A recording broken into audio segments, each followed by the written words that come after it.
దేవుని పరిశుద్ధ నామమునకు మహిమ కలుగునుగాక.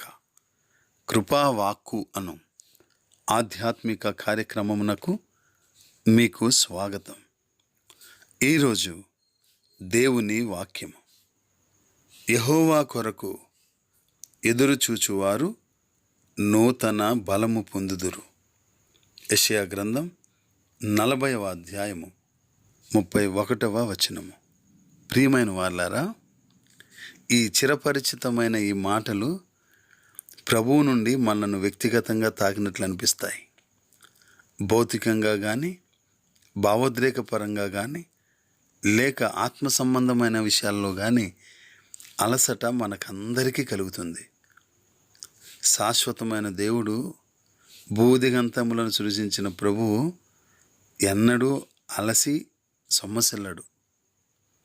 గనుక ఆయన సొమ్మసిల్లిన వారికి బలమిచ్చువాడు గనుక, శక్తిహీనులకు బలాభివృద్ధి కలుగజేవాడు గనుక, అన్ని సమయాల్లోనూ అన్ని విషయాల్లోనూ మనలను మరిచిపోని దేవుడు గనుక ఈ మాటలు మన భావోద్రేకాలను, మన భౌతికపరమైన అవసరాలను తీర్చగలిగిన దేవుణ్ణి తలుచుకున్నప్పుడు, ప్రార్థించినప్పుడు మనకు అటువంటి నూతనమైన బలాన్ని అనుగ్రహిస్తాడని గుర్తు చేస్తాయి.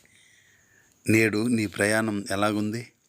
ఒకవేళ అలసట నీవు దేవుని సన్నిధిని, ఆయన శక్తిని మర్చిపోయేలాగా నీ శ్రమలు నిన్ను కృంగదీస్తున్నాయా?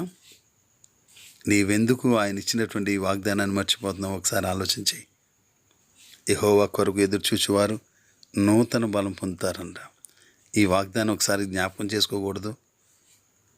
నువ్వెక్కడున్నా, ఏం చేస్తున్నా, నీ జీవితంలోని కష్టములు నిన్ను అలసిపోయేలా చేసినప్పుడు ప్రభువులో బలం కనుగొనాలని తెలియజేస్తా ఉన్నాను.